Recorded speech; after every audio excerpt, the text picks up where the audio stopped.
அனைவருக்கும் வணக்கம். பாரம்பரிய திருவள்ளுவர் குலவம்சம் பிரசன்ன ஜோதிடர் சுப மாரிமுத்து திருப்பூர்லேருந்து இந்த பதிவு உங்களுக்காக. ஐயா வணக்கம். ஐயா வணக்கம் ஐயா. ஐயா இப்போ மக்கள் சார்பாக ஒரு கேள்வி இன்னைக்கு நான் கேட்கலான்னு இருக்கேன். கேளுங்க ஐயா. ஐயா, அதாவது இந்த ஜாதகத்துல முடக்கு இருக்கு, ஜாதகத்தையும் முடக்கிருச்சு, கண்டிப்பா கண்டிப்பா, அதனால வாழ்க்கையில் நிறைய பிரச்சனைகள் அப்படின்னு சொல்லி நிறைய பேர் கேட்கறாங்க. கண்டிப்பாங்க ஐயா. இந்த முடக்குங்கிறது என்னங்க ஐயா? அதற்கும் கர்மாவுக்கு ஏதாவது சம்பந்தம் இருக்காங்க ஐயா? அதை பத்தி சொன்னீங்கன்னா ரொம்ப உதவியா இருக்கு. நல்ல கேள்விங்க ஐயா.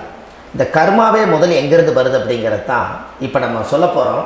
இதுவரைக்கும் எத்தனையோ கருத்துக்கள் எல்லாம் நீங்கள் இந்த உலகத்தில் கேட்டிருப்பீங்க.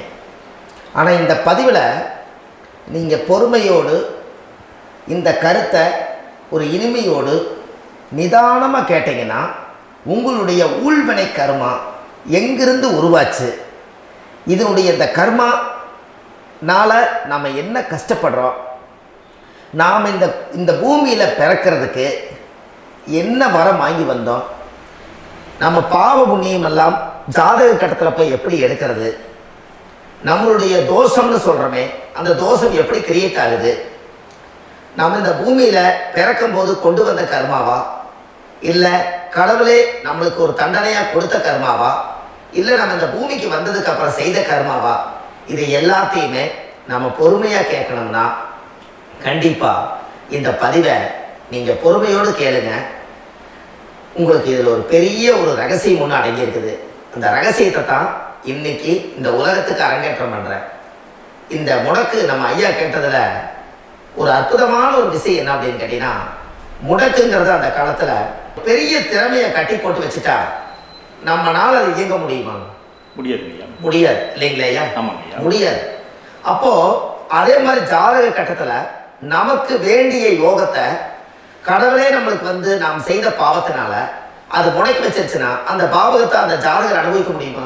முடியாது, அனுபவிக்க முடியாது. அப்போ அந்த அனுபவிக்க முடியாம வெளி உலகத்துல போய் நம்ம தேடி போன பிறவியில செய்த பாவத்தை இந்த பிறவியில நீங்க தேடி கண்டுபிடிச்சு வாழ்க்கையில நீங்க எப்போ மேலுக்கு வருது?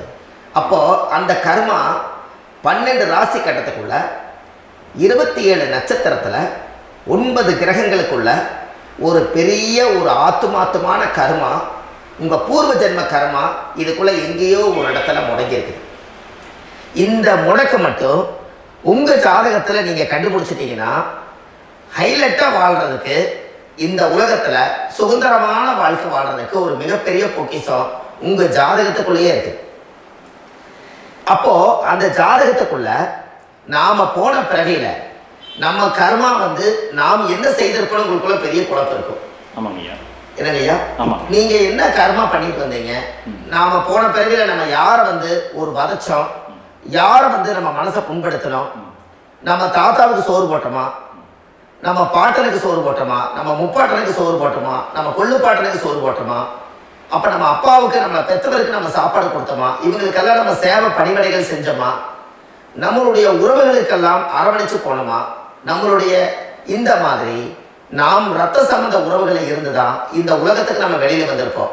அப்போ வெளியில நீங்க நிக்கிறீங்க, அப்படியே மேல போய் பார்த்தீங்கன்னா ஒரு 7 தலைமுறையில ஒவ்வொருத்தரும் செய்த கர்மாவெல்லாம் நம்ம பிளட் ரிலேட்டிவா இப்போ நீங்க கரண்ட்ல இருக்கிறவங்க கிட்ட தான் டெபாசிட் பண்ணிருக்கு. அப்ப இது தெரியாம நாம ஜாதகத்துக்குள்ள போய் தசாபுத்தி நல்லா தெரிஞ்சிருக்குதே, நான் ரொம்ப கஷ்டப்படுறேன், என் ஜாதகத்துல போய் பார்த்தேன் எல்லா கிரகங்களும் நல்ல வலிமையா இருக்குன்னு சொன்னாங்க, ஆனா இன்னும் என்னுடைய கடன் அடையல, இன்னும் என்னோட கர்மா தீர்ந்த மாதிரியே தெரியல, எனக்குள்ள ஒரு தாட்டு என்னமோ நான் ஒரு பிண்டங்கிற வாழ்க்கையிலே வாழ்ந்துட்டு இருக்கேன் அப்படின்னு நீங்க சொல்லும் போது, அப்ப இதையெல்லாம் தாண்டி ஒரு கர்மா உங்களுடைய ராசி கட்டத்துக்குள்ள எங்கேயோ ஒரு பக்கத்துல ரகசியமா புதைஞ்சிருக்கு. அப்போ அந்த ரகசியமா புதைஞ்சிருக்கக்கூடிய அந்த முடக்கு தான் இன்னைக்கு இந்த உலகத்துக்குள்ள நீங்க தெரிஞ்சுக்கக்கூடிய விஷயம். அப்போ அந்த முடக்குங்கிறது ஒரு உண்மை இந்த உலகத்துக்கு நம்மளை எல்லாத்துலேயும் நல்லா யோசிச்சு பாருங்க. 12 ராசி கட்டம் இருக்குதுங்களா ஐயா? ஆமாங்க ஐயா. ஆனா கிரகம் எத்தனை இருக்குதுங்க? 9 தான் இருக்குங்க. ஆமா, 12 ராசிக்கு 12 கட்டத்துக்கு 12 கிரகம் கொடுத்துருக்கலாம்ல கடவுள். அப்ப ஏன் 3 கட்டத்தை மட்டும் எம்டி பண்ணி மீதி 9 கிரகத்தை வச்சுக்கிறாருன்னா, அப்ப நாம் செய்த 3 தலைமுறை கர்மாவுக்கு அது எந்த கட்டம் பிளாக் ஆகுதோ அந்த கட்டத்துக்குள்ள ஒரு ஏதோ ஒரு ரகசியம் இருக்கிறனால தானே எங்கேயோ ஒரு பக்கத்தில் நீங்கள் கண்டிப்பாக கர்மாவில் மாட்டுவீங்கிறது கனவுலே படைச்சு தானே இதை உருவாக்கியிருக்காரு. 12 ராசிக்கு 12 கட்டம் கொடுத்துருந்தா எங்கே நீங்கள் சுற்றி வந்தாலும் ஏதோ ஒரு வீட்டுக்குள்ள போய் பார்த்துக்கலாம். நிச்சயமாங்க. ஆனால் ஒரு வீடு சுத்தமாக இருக்குது, ஒரு வீட்டில் 4 கிரகம் இருக்குது, ஒரு வீட்டில் 3 கிரகம் இருக்குது, ஒரு வீட்டில் 5 கிரகம் இருக்குது, ஒரு 3 வீடு 4 வீடு காலியாக இருக்குது. அப்போ எங்கேயோ ஒரு ராசி கட்டத்துக்குள்ளேயே கடவுளுடைய கர்மா விளையாட்டு, அது ரகசிய விளையாட்டு தான். அப்போ இந்த இடத்துல தான் உங்கள் ஜாதகத்தில் முடக்கு இருக்குது. இந்த முடக்க நீங்கள் எப்படியெல்லாம் அதை ஆராய்ச்சி பண்ணி கண்டுபிடிக்க முடியும் அப்படிங்கிற ஒரு விஷயத்தை தான் இன்னைக்கு நம்ம இந்த உலகத்துக்குள்ள இதை நுழைக்க போகிறேன். இப்போ அப்பா செய்த பாவம்னு ஒன்று இருக்குமில்ல ஐயா? ஆமாங்க ஐயா. நம்ம அறியாத வயசுல தெரியாதல அப்பா செய்த பாவம்னு இருக்கும். அப்பாவுடைய சொத்து பிள்ளைக்கு தானா, அப்பாவுடைய பாவம் பிள்ளைக்கு தானே? ஆமாங்க ஐயா. ஆமாங்க ஐயா. என்னங்க ஐயா? ஆமாங்க ஐயா. சரி, அப்ப தாத்தா இருக்கிறாரு, தாத்தாவுடைய கர்மா உயிர் எங்க எழுதி வைக்கிறாருங்க? அப்போ மகனை பெற்றுறாரு. அப்ப தாத்தா மாதிரியே முகம் இருக்குது, தாத்தா மாதிரியே அவருடைய நடை உடை பாவனை இருக்குது, அவர் தாத்தாவுடைய ஜீனு தான் அப்படின்னு இவர் சொல்லும் போது அப்ப தாத்தாவுடைய சொத்து பேரனுக்கு சொந்தம்னா தாத்தாவுடைய பாவம் எங்க போகுங்க? பேரனுக்கு தான். Very good. அப்ப இந்த அப்போ இந்த கர்ம எப்படி டிரான்ஸ்ஃபர் ஆகுதுன்னு உங்களுக்கு தெரியுதா? புரியுது புரியுது. அப்ப நீங்க போன பிறவியில அந்த தாத்தாவுடைய பேரனை நீங்க பிறக்கிறதுக்கு கர்மம் உங்களை செயல்பட வச்சிருக்குது. அதனால நீங்க தாத்தாங்கிறீங்க. அதனால இந்த கௌரவமே எங்க தாத்தா சம்பாதிச்ச சொத்து, நான் தான் அனுபவிக்கணுங்கிற விதியை நீங்க உருவாக்கிறீங்க. புரியுது. அப்போ இந்த ஜாதகத்துல அந்த உள்வினை தோஷம் தான் ஏதோ ஒரு வழியில உங்களை கர்மாவை செயல்படுத்துது. அதனாலதான் இந்த ஜாதகத்துல எந்த ஒரு முடக்கை எடுக்கிறதா இருந்தாலும் சூரியன் என்ற நட்சத்திரம் எதுவோ அந்த நட்சத்திரத்துக்கு எந்த வீடு முடக்காகுதோ அங்கதான் உங்களுடைய கர்மா ஒளிஞ்சிருக்கும். இதுதான் உங்களுடைய பெரிய ஒரு பொக்கிஷமான ரகசியம். சரிங்க ஐயா. இப்போ இது நவகிரகங்கள் 9 இருக்கும்போது ஏன் சூரியனை மட்டும் நம்ம இதில் எடுத்துக்கணும்னு நீங்க சொல்றீங்க? நல்ல கேள்விங்க ஐயா. நீங்க கேட்டீங்க பாத்தீங்களா, 9 நவகிரகம் இருக்கும்போது சூரியன் மட்டும், அந்த சூரியன் என்ற நட்சத்திரம் பிறக்கும் போது அந்த வீடு மட்டும் முடக்காக நீங்க கேட்டீங்க இல்லையா? இதுதான் அற்புதமான கேள்வி. ஏன் அப்படின்னு கேட்டீங்கன்னா, சூரியனா அப்பா, அப்பாவோட உயிர் கருவோய் அம்மாவுடைய பனிக்குடத்துல கர்ப்பத்துல வச்சு 10 மாசம் 300 நாள் சுமந்து நீங்க இந்த பூமிக்கு வெளியில வரும்போது நீங்க என்ன பாவத்தை இவங்க விதைச்சாங்களோ அந்த கர்மாவை வாங்கிட்டு தான் நீங்க வெளியில பிரசவம் ஆகுறீங்க. இதுதானே? அப்ப சூரியன் என்ற நட்சத்திரம், அந்த சூரியன்கிறது உயிர் கருவல்லவா? அப்பாவுடைய உயிரணுக்கள் அம்மாவுடைய கருவிக்குள்ள போய் நாம குழந்தை வடிவத்துல இருந்து 300 நாள் பாவ உன்னித்த பதிவுல ஏட்டு எழுதி ஒரு ஜாதகத்தை கையில கொடுத்து பிறந்த உடனே உங்களுக்கு ஒரு ஏட்டை பெரட்டி நீ இப்படித்தான் விதி, இனிமேல் இப்படித்தான் நீ வாழணும்னு சொல்லி உங்க கர்மாவை நீங்க கர்மாவோட தானே வெளியில பிறக்கிறீங்க. அப்ப சூரியன் என்ற நட்சத்திரம் தானே இந்த உலகத்துக்கு ஒரு பெரிய ஒரு மகத்துவம். இப்ப பாருங்க, விடிய வரைக்கும் நம்ம முடிச்சுட்டு இருக்கிறோம். காலையில சூரிய உதயமானா அவங்கவுங்க செயல்படுறோம். மீறி எல்லா கிரகங்களுக்குமே வெளிச்சத்தை கொடுக்கக்கூடிய சக்தி சூரியனுடைய பிம்ப ஒளிக்குத்தான் உண்டு. என்னங்கய்யா? அதனாலதான் மேசம் உச்ச வீடுன்னு சொல்லி மேசத்தை உச்சம்னு சொல்லி சூரிய உச்சத்தை அங்கதான் வச்சாங்க. அப்போ அந்த காலச்சக்கரத்துக்கு 5ஆம் இடம் பூர்வ புண்ணியஸ்தானத்துல போய் சிம்மத்துல கொண்டு போய் சூரியனை ஆட்சி விடுன்னு வச்சாங்க. அப்போ சூரியன்ல இருந்துதான் அந்த மையப்புள்ளி உருவாகுது. அப்போ உங்களுடைய ஜாதகத்துல அந்த சூரியனாகப்பட்டவர் பிறக்கும் போது நீங்க உங்க ஜாதகத்தை நீங்க எடுத்துக்கங்க ஐயா. நீங்க இன்னைக்கே போய் கதவை திறந்து உங்க பெட்டியை திறந்து பீர்வாவுக்குள்ள உங்களுடைய ஜாதகம் இருக்குது, அந்த ஜாதகத்தை எடுத்து ஜோதிடர்கிட்டையே நீங்க சந்தேகம் கேட்கறதுக்கு முன்பு நீங்களே உங்களுடைய கர்ம பத்தி தெரிஞ்சுக்கிறதுக்கு இந்த பதிவுல உங்களுக்கு ஒரு ரகசியத்தை சொல்லித்தரேன். உங்க ஜாதகத்துல இப்ப இது வரைக்கும் ராசி கட்டத்தை நீங்க பார்த்திருப்பீங்க. ஆனா பாதசாரம்னு ஒண்ணு இருக்கும் இல்லைங்களா? ராசிக்கு பாதசாரம்னு ஒண்ணு இருக்கும். சூரியன் என்ன நட்சத்திரத்துல இருக்குது, சந்திரன் என்ன நட்சத்திரத்துல இருக்குது, செவ்வாய் என்ன நட்சத்திரத்துல இருக்குது, புதன் என்ன நட்சத்திர கால நிற்குது, இது எல்லாமே அந்த சாரம் இல்லாத ஜோதிடம் சோரம் போய்விடும். அதனால அந்த சாரத்தை நிற்கிறது பத்தியில கிரகம். அதுல இப்ப நீங்க உங்களுடைய ராசி கட்டத்தை ஓபன் பண்ணுங்க. இதுல ராசி கட்டத்துல சூரியன் என்ற நட்சத்திரம் ஒண்ணு இருக்கும் இல்லைங்களா? அது எதுவா வேணாலும் இருந்துட்டு போட்டோம். அந்த நட்சத்திரம் தான் நீங்க பிறக்கும் போது தாயுடைய கருவறைக்குள்ள கரு உருவான நட்சத்திரமே அதுதான். புரிஞ்சுங்களா ஐயா? பிறக்கும் போது நீங்கள் அந்த கருவுடைய நட்சத்திரம் அப்பா வந்து கருவை உருவாக்கி கர்மாவை விதைச்சது அந்த சூரியன் என்ற நட்சத்திரம் தான். அந்த வீட்டுக்கு தான் இந்த ராசி கட்டத்தில் உங்களுக்கு முடக்கு உருவாகுது. புரிஞ்சுங்களா ஐயா? அப்போ ஒரு ஜாதகத்துல சூரியன் என்ற நட்சத்திரம் எதுவோ அதுதான் உங்களுடைய கர்ம நட்சத்திரம். இப்ப நம்ம பிறக்கிறதுக்கு முன்னாடி அப்பா கிட்ட அந்த கர்ம டெபாசிட் ஆயிருக்கும். அதை டிரான்ஸ்ஃபர் எப்படி பண்றாரு? அவர் ஒரு கல்யாணம் வச்சு அவர் குடும்ப வாழ்க்கையில வாழ்ந்து நம்மளோட உயிர் கருவை கொண்டு போய் ஊராம் பொண்ண கல்யாணம் பண்ணி பொண்டாட்டின்னு எடுத்துக்கொண்டு அந்த பொண்டாட்டிங்கிற உரிமையாகி இவருடைய உயிர் கரு உருவாகி வாரிசுகள் வெளியில வருது. அதானே ஐயா? அப்போ அந்த சூரியன் என்ற நட்சத்திரம் தான் இந்த உலகத்துல ஒரு பிரம்மாண்டமான நட்சத்திரம். இந்த நட்சத்திரம் உங்க மனசுக்குள்ள ஏதாவது இருந்துச்சுன்னா உங்க வீட்டுல ஏதாவது ஒரு நல்ல விஷயங்கள் நீங்க பண்றதா இருந்தா அந்த கர்ம நட்சத்திரம் சூரியனுடைய நட்சத்திரம் இருக்கிறதுல அந்த நட்சத்திரத்துல எந்த ஒரு சேவைகளும் செய்யக்கூடாது.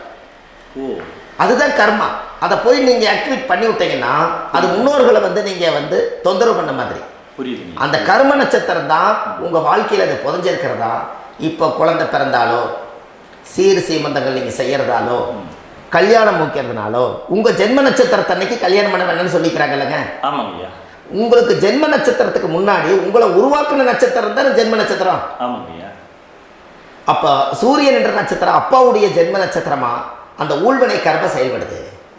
அப்ப அந்த முடக்கு யார் வழியில வந்தது? முன்னோர்கள் வழியில வந்தது. முன்னோர்கள் கட்டி வச்சது யாரைய? குலதெய்வத்தை. அப்ப அந்த குலதெய்வத்தை போய் சாமிக்கு போய் வீடு வாசலாம் வலிச்சு குலதெய்வத்தை போய் தேங்காய் பழம் பூமாலை கல்கண்டு வாங்கி அர்ச்சனை பண்ணி ஒரு அன்னதானம் ஒன்று பண்ணிட்டு சாமிக்கு பொங்கல் வச்ச நைவேத்தியம் பண்ணிட்டு உங்க ஜாதகத்தை வச்சு பூஜை பண்ணிட்டு வாங்க. அதுக்கப்புறம் தான் உங்க கர்மாவை கண்டுபிடிக்கிறதுக்கு வழியே பிறக்கும். குலதெய்வத்தை வணங்காமல் கோவிந்தா கோவிந்தா என்று பல தெய்வத்தை வணங்கினாலும் பலனொன்றும் இல்லைன்னு அந்த காலத்தில் முன்னோர்கள் சொல்லி வச்சுக்கிறாங்களே இல்லைங்களா? அதனால கண்டிப்பாக அதை கண்டுபிடிச்சு நீங்கள் அதுக்கு ஒரு நைவேத்தியம் பண்ணால் மட்டும்தான் முதல்ல உங்கள் 5ஆம் பாவம் முன்னோர்கள் அது வேலை செய்யும். குலதெய்வ ஆலயத்துக்கு போயிட்டு வாங்க. போயிட்டு வந்துட்டு இந்த கர்மவினை தோஷத்தை நிவர்த்தி பண்ணுறதுக்குனால சரியான பரிகாரத்தை நம்ம எடுப்போம். அப்போ உண்மையாலுமே ஒரு ராசி கட்டத்துக்குள்ள இந்த மாதிரி ஒரு அந்த கர்ம தோஷம் இருப்பதனால இந்த கர்மா தோஷத்துக்கு அந்த முடக்க தோஷங்கிறத நீங்கள் எடுத்து அதை கண்டுபிடிச்சு அந்த சூரியன் என்ற நட்சத்திரம் எந்த ராசி கட்டத்தில் போய் முடக்காயிருக்குதோ அந்த முடக்கு எந்த பாவகம் வந்து நம்மளுக்கு லாக் ஆகிருக்குதோ அந்த பாவகத்துக்கு உண்டான பரிகாரங்கள் அதுக்குரிய ஸ்தலங்கள் அந்த கோவில்களில் போய் சுவாமிக்கு தேங்காய் பழம் பூமாலை கல்கண்டு வாங்கி அர்ச்சனை பண்ணி நீங்கள் அந்த கோவிலுக்குள்ள போய் உட்கார்ந்து சாமி கும்பிட்டு வந்தீங்கன்னா உங்களுடைய ஜாதகத்தில் இருக்கக்கூடிய அந்த முடக்கு தோசை நீங்கி வாழ்க்கையில் நீங்கள் எதை சாதிக்க வந்தீங்களோ அந்த சாதனையை நீங்கள் சாதிச்சுட்டு இருப்பீங்க. புரிஞ்சுங்களா ஐயா? இல்லை, தெளிவாக புரியுதுங்க. ஏன் அப்படின்னா அந்த முடக்கு நட்சத்திரத்துக்குள்ள தான் ஒரு தோஷம் இருக்குது. இப்போ அந்த காலத்தில் பாருங்க ஐயா, முன்னோர்கள் எல்லாம் நிறைய பேர் கோவில் கட்டி வச்சுட்டு போயிருக்காங்களா இல்லைங்களா? ஆமாங்க. இந்த கோவில் எதுக்காக கட்டி வச்சுக்கிறாங்கன்னா அவங்க கட்டினவங்களுக்கும் அந்த முடக்கு தோஷம் இருந்திருக்குது. ராஜாக்கள் இருந்திருக்குது, மன்னர்கள் காலத்தில் இருந்திருக்குது, ஜமீன்தார் காலத்தில் இருந்திருக்குது. இப்போ அவங்களுடைய அமைப்புகள் எல்லாமே முன்னோர்கள் என்னமோ அறியாமல் தெரியாத தன்னடக்கம் இல்லாத ஒரு கர்மாவை செஞ்சுட்டாலும் அதுக்குரிய பரிகார ஸ்தலங்களை கொண்டு போய் அந்த காலத்திலே ஜாதகம் பார்த்து நம்ம வந்து முன்னோர்களுடைய பாவத்தை நாம் செய்த பாவத்தையும் தீர்த்துட்டு நமக்கு கீழே அடுத்த சந்ததிகள் அடுத்த தலைமுறைகள் வந்தாலும் இந்த கோவில்களுக்கு வந்து விளக்கு போட்டு சாமி கும்பிட்டு இந்த மண்ணை மிதிச்சுட்டு போனால் அன்னையோட அந்த கர்மா தீருங்கிறது அந்த காலத்திலேயே முடக்கு தோச பரிகாரத்தை கோவில் வழியில் அந்த காலத்தில் திசை திருப்பி வச்சுருக்காங்க. அப்போ நீங்கள் கோவிலுக்கு போகாமல் கண்டிப்பாக இந்த பரிகாரத்தை நீங்கள் உடைக்க முடியாது. ஏன் உடைக்க முடியாதுன்னா இப்போ நீங்கள் எத்தனை வருஷம் வாழ்கிறீங்க ஐயா? இன்னும் ஒரு 50 வருஷம் 120 வருஷமே வச்சுக்கோங்க. சூரிய திசை 6 வருஷம், சந்திர திசை 10 வருஷம், செவ்வாய் திசை 7 வருஷம், ராகு திசை 18 வருஷம், குரு திசை 16 வருஷம், சனி திசை 19 வருஷம், புதன் திசை 17 வருஷம், கேது திசை 7 வருஷம், சுக்கிர திசை 20 வருஷம். இப்போ நான் சொன்ன டோட்டலெல்லாம் கூட்டிங்கன்னா 120 வருஷம் வரும். இது ஒரு மனிதர் பிறந்து பூர்ண ஆயுளோடு வாழ்ந்தால் இந்த 120 வருஷம் வாழ்ந்தால் அவர் இந்த பூலோக பதவி விட்டு சிவலோக பதவி போயிடுவார். அதுக்கு பேர் தான் பூர்ண ஆயுள் என்று பொருள். அப்ப இந்த பூர்ண ஆயுள வாழ்ந்தவருக்கு 120 வருஷம். கோயில் எத்தனை வருஷம் வாழ்ந்துங்க ஐயா? கோயில் ஒரு கோயில் பழங்காலத்து கோயில் எல்லாம் எத்தனை வருஷம் வாழுதுங்க? 12 வருஷத்துக்கு கும்பாபிஷேகம் பண்ணுவாங்க. அது ஓகே, அது பரவாயில்ல. 12 வருஷத்துக்கு ஒருக்கா பழச புதுப்பிச்சு கும்பாபிஷேகம் பண்ணி மறுபடியும் அதுக்கு பவர் ஊட்டி சக்தி ஊட்டி அதுக்கு உருவேற்றுறாங்க. நான் சொல்றது கோயில் 5000 வருஷம் 4000 வருஷம் பெரிய பெரிய சித்தர்கள், மகான்கள், ரிஷிமார்கள், யோகிகள், சித்தர்கள் இவங்களெல்லாம் போய் கோவில்லையே சிவனையும் பெருமாளையும் வழிபாடு பட்டுட்டு கோவில்லையே ஒரு ஓரத்துல ஜீவசமாதி ஆயிட்டாங்கன்னு பழைய கால கோயில சித்தர்கள் குடியிருக்காங்களா இல்லைங்களா? இருக்காங்கல்லங்க ஐயா. அப்போ நாம 120 வருஷம் வாழ்றோம், கோவில் 5000 வருஷம் வாழுது. எங்க சக்தி அதிகமா இருக்குன்னு சொல்லுங்க? கோயில் தான், அதோட மாற்றம் இல்லைங்களே. அப்ப கோவில தான் அந்த சக்தி இருக்குது நீங்க சொல்றீங்க.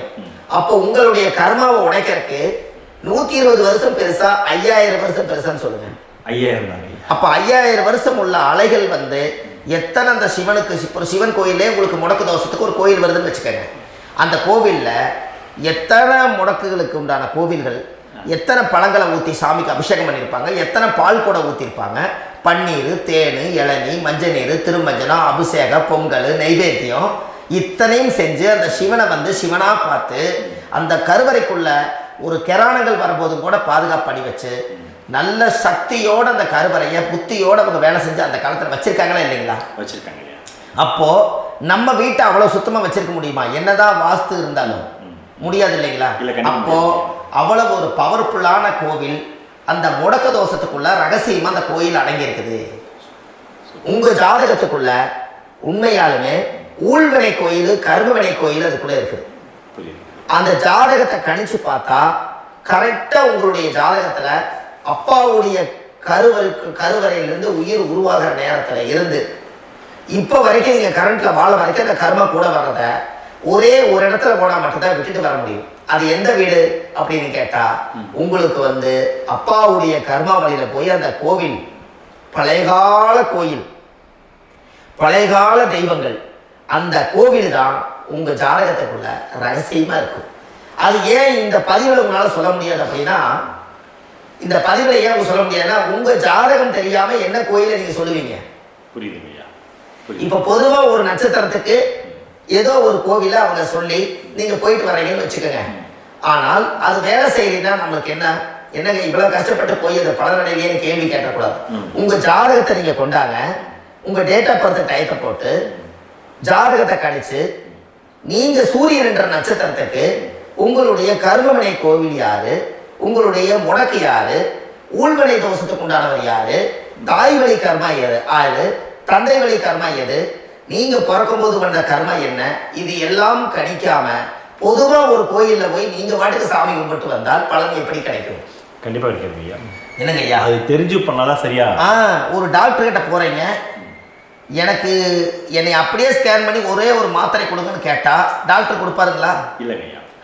அவர் என்ன பிரச்சனை இருக்குதோ அதை முதல்ல கண்டுபிடிச்சு ஸ்கேன் பண்ணி பார்த்து ரிப்போர்ட் எடுத்து அது மூலியமா தான் கொஞ்சம் எடுத்து ஐயா உங்களுக்கு இந்த பிரச்சனை, இதுக்கு தீர்வுக்கு இதுக்குண்டான மெடிசன், இது இப்படித்தான் சாப்பிடணும்னு முறையா சொல்லி அந்த உயிர் வாழ வைக்கிறாரு டாக்டர். அவர் ஒரு தெய்வ வடிவத்துல. கரெக்டுங்களா ஐயா? அப்போ உங்களோட கர்மா எங்க செயல்படுது அப்படின்னா இந்த முடக்க நீங்க இந்த பதிவுல தெரிஞ்சுக்கங்க. அதுக்குரிய நட்சத்திரம் என்னன்னு தெரிஞ்சு வச்சுக்கோங்க. உங்க ஜாதகத்துல சூரியன் என்ற நட்சத்திரத்தை எடுத்துக்கங்க. அந்த வீட்டுக்கு முடக்க இந்த பதிவுல எந்த வீடு லாக் ஆயிருக்குதுங்கிறத நான் உங்களுக்கு இந்த வீட்டுல சொல்றேன். அந்த வீட்டு நீங்க பாருங்க, உங்களுடைய லக்கணத்துக்கு அது எந்த வீடு. இப்ப லக்கணத்துக்கு ஒரு 7வது வீடுனே வச்சுக்கோங்க. அப்போ லக்கணத்துக்கு 7வது வீடே முடக்கு. அப்படி ஒரு முடக்க ஆயிப்போச்சுன்னா ஒரு ஜாதகத்துல லக்கணம் தான் 1, 7ஆம் இடம்ங்கிறது மனைவி ஸ்தானம். ஒரு ஆணுடைய ஜாதகத்துக்கு 7ஆம் இடம் தான் மனைவி. அவருக்கு நல்ல மனைவி அமையாம ஆடம்பரம் இருந்தும் வீடு அரண்மனை மாதிரி இருந்தும் அந்த மனைவி ஒரு சந்தோஷமா அவர் அனுபவிக்க முடியாது. புரிஞ்சுங்களா ஐயா? சந்தோஷமா அனுபவிக்க முடியாது. ஏன் அப்படி? 7ஆம் இடத்துல தான் அவரோட கர்மம் உட்கார்ந்து இருக்குது. கரெக்டா சொன்னீங்க. 7ஆம் இடத்துல தான் அந்த கர்மம் உட்கார்ந்து இருக்குது. அப்ப அந்த 7ஆம் இடத்துல இருக்கக்கூடிய அந்த கர்மா போன பிறவியில நீ மனைவிக்கு சோறு போடாம மனைவியை கட்டி வச்சு அடிக்கிறதும், மனைவியை துன்புறுத்துறதும், அந்த மனைவி இருக்கவே இன்னொரு வாழ்க்கைக்குள்ள போறதும், இங்க வாழ வேண்டிய தாம்பத்திய சந்தோஷத்தை கொண்டு போய் இன்னொரு இடத்துல கொடுக்கறதும், தெரிஞ்சிருந்தே நம்மளுடைய மனசுக்குள்ள திருடுத்தனமா வாழ்றதும், இது எல்லா கர்மாவும் போன பிறவியில நாம் செய்த ஊழ்வினை கர்மா தான் உங்க ஜாதகத்துல 7ஆம் இடம் முடக்கு. அப்போ அந்த 7ஆம் இடம் முடக்கா இருந்துச்சுன்னா கண்டிப்பாக உங்கள் ஜாதகத்தில் நீங்கள் என்ன அனுபவிச்சிட முடியும்? நல்ல நண்பர்கள் கிடைக்க மாட்டாங்க, நல்ல ஒரு பார்ட்னர்ஷிப் அமையாது, நல்ல ஒரு நட்பு வட்டங்களில் எதையும் அனுபவிக்க விடாது, ஒரு அங்கீகாரமான உறவுகளில் போய் நம்ம ஸ்ட்ராங்காக நிற்க முடியாது. 7ஆம் இடம் என்பது தாம்பத்திய வாழ்க்கை, பூர்த்தி இல்லாத வாழ்க்கையாக இருக்கும். இப்படியெல்லாம் அந்த ஜாதகத்தில் ஒரு பொதுவாக ஒரு ஜாதகத்தில் 7ஆம் பாவம் முடக்காயிட்டால் இந்த கர்மாவை அவர் அனுபவிச்சுக்கிட்டே இருப்பார். இது எப்பத்தான் அதுக்கு ஒரு தீர்வு வேணுங்க ஐயா? அந்த கோயில் எதுன்னு கரெக்டாக சொன்னீங்க. இப்போ இது மனிதனால செயல்படுது. மனிதர்கள் தான் கோயிலை கட்டி வச்சாங்க. தெய்வத்தை விட ஒரு காலத்தில் மனிதர்களுக்கு மகிமை ஜாஸ்தி. ஏன்னா சாதாரண ஒரு மண்ணு பூமியாக இருந்த இடத்த மனிதர்கள் தான் கோயில் கட்டி ஒரு மகிமைப்படுத்தி புண்ணியம் பண்ணி வச்சாங்க. மனிதர்களுக்கு சக்தி அதிகம்தான், ஆனால் பிரபஞ்சத்துக்கு அதை விட சக்தி அதிகம் அல்லவா? ஐயா, நீங்கள் கோவிலுக்கு போய் அந்த கர்மா உடைக்கிறதுக்கு கோவிலில் சக்தி இருக்குது, ரைட்டு. ஆனால் நம்ம வீட்டுக்கும் கோயிலுக்கும் ஒரு மிகப்பெரிய தொடர்பு என்னென்னா, அந்த கோயில் கட்டுறவங்க எல்லாமே பழைய காலத்து கோயிலெல்லாம் பாருங்கள், பஞ்சபூதத்தை வச்சு கட்டியிருப்பாங்க. சரிங்க. பஞ்சபூதத்தை எப்படிங்க? பஞ்சபூதத்தை வச்சு தான் கட்டுவாங்க கோயில். அது உங்களுக்கு தெரியணும் இல்லைங்களா? பஞ்சபூதம்னா நீர், நெருப்பு, காற்று, பூமி, ஆகாயம்.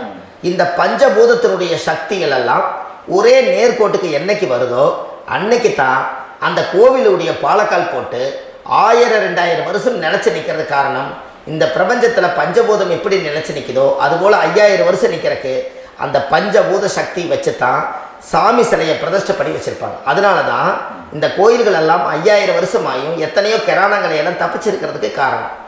அப்பேற்பட்ட புண்ணிய ஸ்தலம் உங்களுக்கு எதுன்னு தெரியணும் அல்லவா? என்னங்க ஐயா? அப்பேற்பட்ட புண்ணிய ஸ்தலம் உங்களுக்கு எதுன்னு தெரிஞ்சா தானே நீங்க போய் செய்ய முடியும். இல்லாட்டி கண்டிப்பா தெரியாது. அப்போ இந்த முடக்கு தோஷத்தை கடவுள் கிட்டத்தை கொண்டு போய் ஒப்படைக்கணும். நாம் பிறக்கும் போது கொண்டு வந்த கர்மாவை நாம் இருக்கும் காலத்தில் கொண்டு போய் இந்த கர்மாவை சுத்தப்படுத்தி, நீங்க பாவ ஆத்மாவை இந்த பூமியில பிறந்து பூலோகத்தில் எல்லா புண்ணியத்தையும் செஞ்சுட்டு இந்த பூலோகத்தை விட்டு நீங்கள் போகும்போது புனித ஆத்மாவாக போகணும்னா உங்கள் கர்மாவை கொண்டுட்டு போகாதீங்க, கர்மாவை நிவர்த்தி செய்யுங்க. என்னங்க ஐயா? புரியுதுங்க ஐயா. அப்போ கர்மாவை சுத்தப்படுத்துங்க. கர்மாவை சுத்தப்படுத்திட்டு உங்களுக்கு பிறக்கிற குழந்தைகளுக்கு அந்த கர்மாவை டிரான்ஸ்ஃபர் பண்ணாம உங்களோட நில் பண்ணுங்க. ஒரு உதாரணம் சொல்லிட்டுங்களா ஐயா? சொல்லுங்க. ஒரு காந்தம் ஒன்று இருக்குது இல்லைங்களா? ஒரு காந்தம்ங்கிறது ஒரு தாத்தாவா வச்சுக்கோங்க. ஒரு இரும்பு கொண்டு போய் வச்சா ஒட்டு மாட்டாதா? அப்ப ஒட்டுனோடனே காந்தம்ங்கிறது தாத்தா, அவருக்கு பிறந்த வாரிசுக்கு அந்த கர்மம் டிரான்ஸ்ஃபர் ஆயிருமா? சரி, இன்னொரு இரும்பு கொண்டு போய் வைங்க, ஒட்டு மாட்டாதா? கண்டிப்பா ஒட்டுங்க. அப்ப அது பேரனுக்கு வைங்க, பேரனுக்கு வந்துருச்சு அந்த கர்மா. வந்துருச்சுங்கய்யா. இன்னொரு இரும்பு கொண்டு போய் வைங்க, அந்த காந்தத்துக்கு நேர் இன்னொன்று வைங்க, ஒட்டு மாட்டாதா? கண்டிப்பா ஒட்டுங்கய்யா. அப்ப அதை கொண்டு போய் நம்ம கொள்ளு பேரனுக்கு வைங்க. இப்படியே டிரான்ஸ்ஃபர் ஆகி தலைமுறை தலைமுறையே இந்த கர்மா தொடர்ந்துகிட்டே இருக்குது. இந்த இடத்துல கொண்டு போய் காந்தத்துக்கு இரும்பு ஒட்டிகிட்டே இருக்குதுல்ல, இந்த இடத்துல ஒரு மரக்கட்டை செஞ்சு கொண்டு போய் கரெக்டாக வச்சுக்கிட்டே போட்டுமா? அந்த மரக்கட்டையை கொண்டு போய் வைக்கிறவர் யார்? மரக்கட்டையை வச்சுட்டு அடுத்த வாரிசு புனிதமா பிறந்துட்டு அந்த மேல இருக்கிற கர்மால இந்த அடுத்த இது வராதுல்ல. இதுதான் கர்மா, தொடர்ந்து வரக்கூடிய கர்மாவை அதை நில் பண்ணணுங்கிறதுக்கு பேர் தான் இந்த உதாரணத்தை சொன்னவங்களுக்கு. அப்ப நாம் இந்த பூலோகத்துல நம்ம ஒரு தாயுடைய கருவறையில் இருந்து தொப்புள் கொடி அறுக்கும் நேரம் நாம் என்ன கர்மாவை வாங்கி வந்திருந்தாலும் அதையெல்லாம் ஆராய்ச்சி செய்து ஜாதகத்தில் முழுமையாக கண்டுபிடிச்சு ஒரு காலம் இல்லைனாலும் ஒரு காலம் நம்ம நல்லா இருக்கிறதுக்காக, நம்ம வாரிசுகள் எல்லாம் நலமடைஞ்சு வளமடைஞ்சு வர்றதுக்காக இந்த கர்மா தோஷத்தை கரெக்டாக கண்டுபிடிச்சு சரியான கோவிலுக்கு போய் நீங்கள் கர்மாவை நிவர்த்தி பண்ணி அங்கே பூஜை புனஸ்தானங்கள், சகசரநாம பூஜைகள், ஓமங்கள், வழிபாடுகள் இதெல்லாம் நீங்கள் செஞ்சு உங்களுடைய பாவத்தை எல்லாம் கழித்து உங்கள் ஜாதகத்தவே யோகமாக மாற்ற முடியும். கண்டிப்பாக மாற்ற முடியும். ஏன்னா நம்ம யாரை நம்பி செய்கிறோம்? சரியான கடவுள்கிட்ட வழிகாமிக்க போகிறோம். அப்போ கடவுள் பொய்யாயிருவாரா? இல்லைங்க, நிச்சயமா இல்லை. ஐயா, நம்ம அதாவது அந்த காலத்தை சொல்லுவாங்க, சக்தியுள்ள சாமி கும்பிட்டு புத்தி உள்ள உள்ளே பெக்கணும்னு சொன்னாங்க. 16 வதபதனை பெக்கல, எல்லாம் அறிவோட பெற்றாங்க. அதனால எல்லாமே தாய் தந்தைகள் பேச்சை கேட்டாங்க. அன்னைக்கு எல்லாருமே தாய் தந்தைகளுக்கு தூணா நின்னாங்க.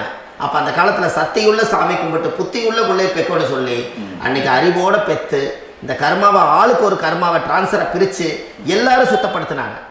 இன்னைக்கு நம்ம ஒரு குழந்தை 2 குழந்தை பெற்று வச்சிருக்கோம். அவங்களுக்கே இவ்வளவு கர்மா வந்துருச்சுன்னா இந்த குழந்தைகளுக்கு என்னைக்கு இந்த கர்மாவை போய் கண்டுபிடிச்சி நீங்கள் எப்போ சரி பண்ணுவீங்கன்னு. அப்போ இந்த வாழ்க்கையில் ஏதோ ஒரு பிரபஞ்ச சக்தி நம்மளை அறியாமல் என்னமோ ஒரு இயக்கத்தில் கொண்டு போய் விட்டுருச்சுங்களா? அப்போ இனிமேலாவது இந்த கர்மாவில் இருந்து கண்டிப்பாக நம்ம நிவர்த்தி ஆகணும்னு சொன்னால் இந்த முடக்கு தோஷத்தை யாரெல்லாம் கண்டுபிடிச்சு இந்த ஊழ்வினை கர்மாவில் இருந்து நாம் கருவறையில சுமக்கும் போது 10 மாசம் நீங்களே என்னென்ன நினைச்சிருப்பீங்க? அதாவது கருவறைக்குள்ள கருப்பா ஒரு பிண்டம் இடப்பக்கம் கிடக்கையில இந்த பூமிக்கு வரும்போது நீங்க என்னென்ன நினைச்சிருப்பீங்க? இந்த பிறந்ததுக்கு அப்புறம் வந்துதான் அம்மா தெரியுது, அப்பா தெரியுது, தாத்தா தெரியுது, பாட்டி தெரியுது, இந்த உலகத்துல கண்டுள்ளாத காட்சிகள் எல்லாம் தெரியுது, எல்லாம் தெரியுது. ஆனா 10 மாசம் உங்க வாழ்க்கையில நீங்க இருக்கும் போது நீங்க என்னென்னலாம் நினைச்சு இந்த பதிவுகளை இறைவன் கொடுத்தாரோ அதெல்லாம் அனுபவிக்கத்தான் வந்தீங்க. அதுக்கு இடையில இருக்கிறதான கர்மா. இந்த ஒரு விஷயம் உங்களுக்கு கிடைச்சிருச்சுன்னா நீங்க எல்லாருமே ராஜயோகமா படைப்பீங்கல்ல. இதுல ஏழை பணக்கார யாரையுமே சொல்ல வரல.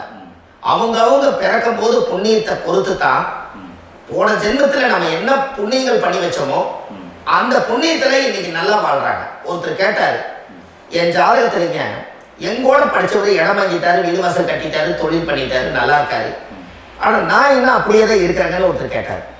அதுக்கு ஒரு கருத்து என்னன்னா, டேட் ஆஃப் பர்த் ஒண்ணுதான், டைம் ஒண்ணுதானே வச்சுக்கோங்க. அவங்க அப்பா செஞ்ச புண்ணியம் வேற, நீங்க செஞ்ச பாவங்கள் வேற. அவர் செஞ்ச புண்ணியத்தினால அவருக்கு எல்லாமே முன்னாடி கிடைக்குது. நீ கர்மாவெல்லாம் கழிச்சிட்டீங்கன்னா பின்னாடி கிடைக்க போகுது. இதுல மற்றவங்களை பத்தி வேற்றுமையா நினைக்கிறதுல எந்த ஒரு இதுவுமே இல்லை. அப்போ ஒருத்தர் பார்த்து ஒருத்தர் வாழ வேண்டாம்.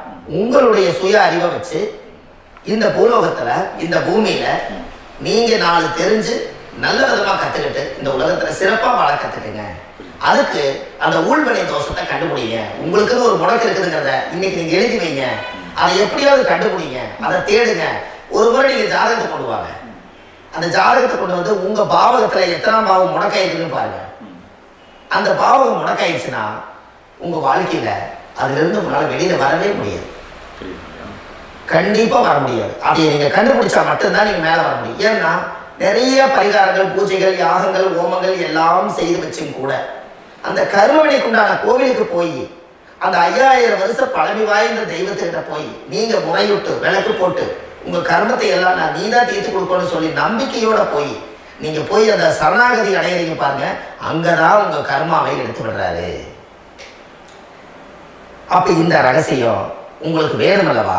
அப்போ உங்க ஜாதகத்துல எங்க முடங்கி இருக்குது, அதுக்குரிய கோவில்கள் எல்லாம் என்ன, அதுக்கு தான பரிகாரம் என்ன, அதுக்கு நீர் பரிகாரம் என்ன, யாத்திரை பரிகாரங்கள் என்ன, நீங்க வீட்டில இருந்தே செயல்படுத்தக்கூடிய பரிகாரங்கள் என்ன, பரிகாரம் கோவிலுக்கு போய்தான் நடக்குமா, இல்ல நாம் வீட்டில் வச்சு வணங்குறதுனால நடக்குமா, நாம் செய்யக்கூடிய தர்ம பரிகாரங்கள் என்ன, தான பரிகாரங்கள் என்ன, இப்படி பல விதமா இருக்கனால உங்க ஜாதகத்துக்கு எந்த மாதிரி பரிகாரம் கனெக்ட் ஆகுதுங்கிறது தெரியணும். இது தெரியாம கண்டிப்பா உங்களால செயல்படுத்துறது ரொம்ப கஷ்டம். இதனால இதை நீங்க தெரிஞ்சுக்கணும்னா இப்ப நம்ம பாருங்க, நீங்க அதை தெரிஞ்சுக்கிட்டாலே உங்க வாழ்க்கையில ஒரு டைம்ல நீங்க தெரிஞ்சு போறீங்க உங்களுடைய கர்மா என்ன, நீங்க எங்க செயல்பட்டு போயிட்டு இருக்கிறீங்க, உங்க போற பாதை சரியா இல்ல அந்த பாதையில முள்ளு கல்லு இருக்குதா, இது எல்லாம் உங்களுக்கு தெரியலனா இந்த முடக்க கண்டுபிடிக்கக்கூடிய சக்தி வாய்ந்த இந்த கர்மாவை நிவர்த்தி பண்றதுக்கு வழிகள் இருக்குது. அதனால நீங்க கண்டிப்பா இந்த முடக்க தெரிஞ்சுக்கணும்.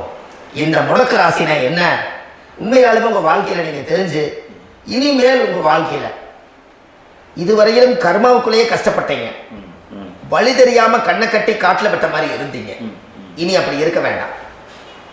உங்க ஜாதகத்துல 12 ராசி கட்டத்துல 9 கிரகம் போகும், மீதி 3 கிரகம் 3 கட்டம் வந்து உங்களுக்கு எங்கேயோ ஒரு பக்கத்துல 3 கட்டம் எம்டியத்தை இருக்கும். கரெக்டுங்களா? அது இல்லாம ஒரு ஜாதகம் பிறக்காது. ஏன்னா 9 கிரகத்துக்கு 9 கணக்கு போட்டால் 3 கட்டம் எம்டியத்தை நிற்குது. அந்த கட்டத்துக்குள்ள எந்த நட்சத்திரத்துல, எந்த சாரத்துல, எத்தனாவது டிகிரியில, எத்தனாவது பாதசாரத்துல, எத்தனை வெகுளையில, எத்தனை செகண்டுக்குள்ள இந்த கர்மா உள்ள புகுந்து உங்களை செயல்படுத்துதுங்கிறத கண்டிப்பா உங்க ஜாதகத்தை கொடுங்க. பார்த்து இந்த விஷயத்தை சொல்றேன், நீங்க அந்த இடத்துக்கு போய் நிவர்த்தி பண்ணிட்டு உங்க வாழ்க்கையில கொஞ்சம் காலம் வாழ போறீங்க. பாருங்க, பிறந்ததுலேருந்து 20 வருஷத்துக்குள்ள இளமையா வாழ்றீங்க, குழந்தையா வாழ்றீங்க. 20லேருந்து 40 வயசுக்குள்ளதான் உங்களுக்கு ஒரு பொண்ணை பார்த்து கல்யாணம் பண்ணி ஒரு கரு உருவாக்குறீங்க.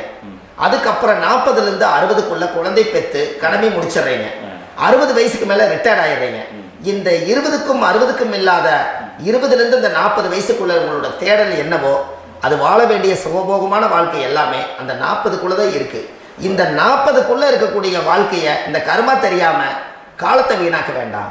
வாழ வேண்டிய வயசு நீங்க வாழணும். அதுக்குரிய கர்மாவை நீங்கள் சுத்தப்படுத்துங்க. எப்படியெல்லாம் நீங்கள் சந்தோஷமாக வாழ்கிறீங்கன்னு எனக்கு ஒரு தகவல் கொடுங்க. வேறு லெவலில் நீங்கள் இருப்பீங்க. கண்டிப்பாக இந்த பதிவில் உங்களுக்கு நான் இந்த விஷயத்தை கொடுக்க போகிறேன். இந்த முடக்கு நட்சத்திரங்கள் என்ன அப்படிங்கிறத இந்த பதிவில் நீங்கள் ஒரு நோட்டு ஒன்று எடுத்துக்கோங்க, குறித்து வச்சுக்கோங்க. இதில் இருந்து அவங்கவுங்களுக்கு முடக்கு நட்சத்திரம் என்னங்கிறத இந்த பதிவில் நான் உங்களுக்கு கொடுக்குறேன். இந்த வீடு தான் அது முடக்குங்கிறத சொல்கிறேன். இதையெல்லாம் நீங்கள் தெரிஞ்சு உங்கள் ஜாதகத்திலே நீங்கள் முடக்கு எடுத்து கண்டிப்பாக உங்கள் வாழ்க்கையில் நீங்கள் நல்லா இருப்பீங்க.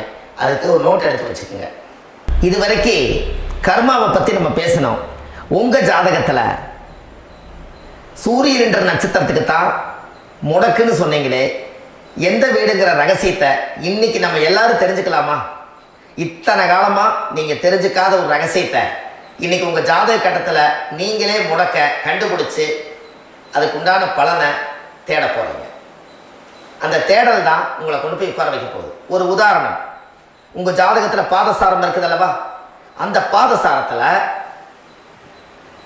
சூரியன் என்ற நட்சத்திரம், சூரியன் நின்ற நட்சத்திரம் பாதசாரத்தில் கரெக்டாக எடுங்க. சூரியன் என்ற நட்சத்திரம் பரணி நட்சத்திரமாக இருந்தால் சிம்மம் தான் முடக்கு. அப்போ பரணி நட்சத்திரக்காரர்களுக்கு அந்த சிம்மத்தில் வந்து முடக்காயிட்டா, அப்போ உங்கள் லக்னத்துக்கு அது எத்தனாம் பாவமோ அந்த பாவகம் முடங்கிடும். அந்த பாவகத்தை நீங்கள் அனுபவிக்க முடியாது. அதிலிருந்து தான் உங்கள் கர்மாவே அங்கே ஒழிஞ்சிருக்கும். அது உங்கள் லக்னத்துக்கு அந்த சிம்மம் எத்தனாவது வீடு உங்களுக்கு தெரியும். ஒன்று ஜோதிடர்களுடைய அணுகி போனால் அந்த கர்மா என்னங்கிறத கண்டுபிடிச்சு சொல்லுவாங்க. அப்போது உங்கள் வாழ்க்கையில் பரணி நட்சத்திரத்தில் சூரியன் என்ற நட்சத்திரம் அது பரணியாக இருந்தால் அந்த சிம்ம ராசியில தான் முடக்கு இருக்கும். அப்போ அந்த சிம்மம் முடக்க போய் ஆலய வழிபாடுகளில் போய் மட்டும்தான் அந்த கர்மாவை சரிப்படுத்த முடியும். தான பரிகாரம், தர்ம பரிகாரம், உங்களுடைய வாழ்க்கையில் எளிமையான உங்கள் வீட்டில் தர்ம வழி பரிகாரத்தை செஞ்சு உங்கள் கர்மாவை சுத்தப்படுத்த முடியும். ஆனால் அந்த ஜாதகத்தில் அது என்ன கர்மான்னு கண்டுபிடிக்காம ஒரிஜினல் பரிகாரம் நீங்கள் செய்ய வேண்டியது என்னங்கிறது ஜாதகம் பார்க்காம உங்களுக்கும் தெரியாது. அப்போ அதை கண்டுபிடிச்சி தானே நீங்கள் கோயிலுக்கு போயிட்டு வரணும். அதை கண்டுபிடிச்சி தானே அந்த பூர்வ ஜென்ம கர்மாவை தொலைக்கணும். அது என்ன வந்து பூஜை யாகம் பண்ணுறீங்க, என்ன ஹோமங்கள் பண்ணுறீங்க, எந்த கோவிலில் போய் வழிபாடு பண்ணுறீங்க, எத்தனை சகஸ்ரநாம பூஜை பண்ணுறீங்க, எந்த ஆலயத்துக்கு என்ன செய்யணுங்கிறத அந்த ராசிக்காரர்கள் அந்தந்த கர்மாவை கண்டுபிடிச்சி இதை நீங்கள் சரிப்படுத்திட்டு வாங்க. உங்கள் வாழ்க்கையில் ஒரு மிகப்பெரிய ஒரு மாற்றம் நடக்கும். அடுத்த பதிவில் இதெல்லாம் நான் உங்களுக்கு இவ்வளவு நேரம் சொல்லியிருக்கேன். இந்த இவ்வளவு நேரம் நீங்கள் சொன்னதில் உங்களோட கர்மானா என்னன்னு இப்போ நீங்கள் தெரிஞ்சுக்கிட்டீங்க. உங்கள் ஊழ்வினை தோஷம்னா என்னன்னு கண்டுபிடிச்சிட்டீங்க. அப்போது இந்த ஒரு ரகசியம் மட்டுமே உங்களுக்கு எங்கே போனால் தீர்வு கிடைக்குங்கிறது மட்டும் அது ஜாதகம் பார்த்து தான் நீங்கள் அதை கண்டுபிடிச்சி அந்த கர்மாவை உடைக்க முடியும். இன்றைக்கு பரணி நட்சத்திரத்தை பற்றி நீங்கள் பார்த்தீங்க. அடுத்த வீடியோவில் உங்களுக்கு கிருத்திகை நட்சத்திரத்தை பற்றி அடுத்த பதிவில் உங்களுக்கு நான் தரேன். நம்ம ஆன்லைன்லேயே ஜாதகம் பார்க்குறோம். உங்கள் date of birth, time, place கொடுத்தீங்கன்னா போதும். உங்களுக்கு ஜாதகத்தை கணிச்சு ஃபோன்லேயே உங்களுக்கு கர்மராசி கண்டுபிடிச்சி உங்களுக்கு உண்டான கர்ம பரிகாரத்தை சொல்லி உங்கள் வாழ்க்கையில் ஒரு வெளிச்சத்துக்கு கொண்டு வர்றதுக்கு என்றைக்கும் உங்களுக்கு உறுதுணையாக இருப்பேன். நீங்கள் கண்டிப்பாக இந்த பதிவுகள் எல்லாம் இது உங்களுக்காகத்தான். இது அதிகாலை நேரத்தில் பிரம்ம முகூர்த்தத்தில் இந்த பதிவை உங்களுக்கு முழுமையாக சமர்ப்பணம் பண்ணுறேன். இதை கற்று இதை வழி நடத்தி இதைய எப்படியெல்லாம் இந்த முடக்க கண்டுபிடிச்சி இப்படியெல்லாம் பேச வச்சு அழகு பார்க்க நம்ம முன்னோர்களுடைய ஆசீர்வாதமும் இந்த முடக்க கண்டுபிடிச்ச குருமார்களும் அவங்களுடைய குடும்ப பாரம்பரிய வம்சாவளிகளும் எல்லாருமே நல்லா இருக்கணும். அதுக்காக இந்த நேரத்தில் நான் வந்து அடியன் சுப மாரிமுத்தாக இருந்து திருப்பூர்லேருந்து இந்த பதிவை உங்களுக்கு நான் கொடுக்குறேன். கண்டிப்பாக இந்த முடக்கு கோயிலுக்கு, இந்த முடக்கு தோஷத்துக்கு உண்மையான பரிகாரங்கள், எளிமையான பரிகாரங்கள் நீங்களே வாழ்க்கையில் செஞ்சு ஆதிகால பரிகாரங்கள் உங்கள் மனசுக்குள்ளே இருக்குது. அதை செயல்படுத்தினா மட்டும் போதும். வாழ்க்கை எங்கேயோ போயிடும். கண்டிப்பாக ஒரு முறை உங்கள் ஜாதகத்தை அனுப்பி வைங்க. உங்களுக்கு நான் பார்த்து பலன் சொல்கிறேன். இன்றைக்கி நான் கொடுத்த பதிவுகள் எல்லாம் உங்களுக்கு ரொம்ப பயனுள்ளதாக இருந்திருக்கும். உங்களுக்கு இது வரைக்கும் எத்தனையோ கர்மமணிகளை பற்றி தெரியாமல் இருந்திருக்கீங்க. இந்த பதிவில் நிறைய கேட்டு தெரிஞ்சுக்கிட்டீங்க. இதெல்லாம் வாழ்க்கையில் ரொம்ப முக்கியமான பரிகாரங்கள், எளிமையான பரிகாரங்கள். நேராக நீங்கள் கடவுளை தான் கெட்டியாக பிடிக்க போகிறீங்க. அந்த பரிகாரங்கள் எல்லாம் செஞ்சு அதிகாரமாக வாழ்ந்து இந்த பூலோகத்தில் நல்ல சிறப்பாக வாழ்றதுக்கு இந்த பரிகாரம் உங்களுக்கு ரொம்ப யூஸ்ஃபுல்லாக இருக்கும். கண்டிப்பாக இந்த பதிவை செய்யுங்க. நம்ம பாரம்பரிய திருவள்ளுவர் குல வம்சம் பிரசன்ன ஜோதிடர் சுப மாரிமுத்து திருப்பூரில் இருக்கேன். 30 ஆண்டு காலமாக நம்ம ஜோதிடம் பார்த்து கொண்டிருக்கிறோம். இவ்வளவு காலமாக எத்தனையோ ஆயிரக்கணக்கான மக்களுக்கு நம்ம ஜோதிடம் பார்த்து வழிகாட்டி நிறைய மக்களுக்கு நிறைய சேவைகள் செஞ்சுருக்கேன். நிறைய கோயில் கட்டி வச்சுருக்கேன், கும்பாபிஷேகங்கள் பண்ணி வச்சுருக்கேன், அன்னதானங்கள் நிறையா பண்ணி வச்சுருக்கேன், புண்ணிய யாத்திரைகள் நிறைய போய் வந்திருக்கேன். மக்களுக்காகவே நான் உங்களுக்கு உழைக்க தயாராக இருக்கேன். இந்த ஜோதிடம் என்னுடைய ஒரு பாரம்பரியமாக என்னுடைய அப்பா தாத்தா முன்னோர்கள் இதெல்லாம் எங்களுடைய குலத்தொழில் இது. அதனால் நாங்கள் பாரம்பரியமாக திருவள்ளுவர் குல வம்சம். வள்ளுவர் வாக்குன்னு யூடியூப் சேனலில் போனீங்கன்னா 1000 பரிகாரங்கள் கொடுத்துருக்கேன். அதுவும் உங்களுக்கு ரொம்ப யூஸ்ஃபுல்லாக இருக்கும். வள்ளுவர் வாக்கு அப்படின்னு போடுங்க. அப்படி இல்லைன்னா சுப மாரிமுத்துன்னு போடுங்க. இதில் பரிகாரங்கள் நிறையா கொடுத்துருப்பேன். கண்டிப்பாக இதெல்லாம் நீங்கள் சந்தித்து நீங்கள் ஒரு சப்ஸ்கிரைப் பண்ணி வச்சுக்கோங்க. நான் போடக்கூடிய பதிவுகள் எல்லாமே உங்களுக்கு நோட்டிஃபிகேஷனாக வந்துடும். அதனால் நீங்கள் ஒரு சப்ஸ்கிரைப் பண்ணி வச்சுக்கோங்க. தினமும் ஒரு தகவல் உங்களுக்கு கொடுத்துக்கிட்டே இருக்கேன். இதெல்லாமே உங்களுக்கு ஒரு பெரிய சந்தோஷமான நிகழ்ச்சிகள். என்றைக்கும் உங்களோட நான் வாழ்கிறேன். உங்களுடைய குடும்பத்தில் நான் ஒருத்தராக இருந்து குடும்ப ஜோதிடராக நான் இருப்பேன். கண்டிப்பாக ஆயுள் உள்ள வரைக்கும் உங்களுக்காக இந்த ஜோதிடத்துக்கு உழைச்சி உங்கள் குடும்பத்தில் ஒருத்தராக நான் ஒரு ரத்த உறவில் நான் இந்த பூர்வ ஜென்மத்தில் உங்களுக்கு நான் கடமைப்பட்டிருக்கேன். கண்டிப்பாக அடுத்த பதிவில் உங்களை நான் சந்திக்கிறேன். வாழ்வது ஒரு முறை, வாழ்த்தட்டும் தலைமுறை. நன்றி, வணக்கம்.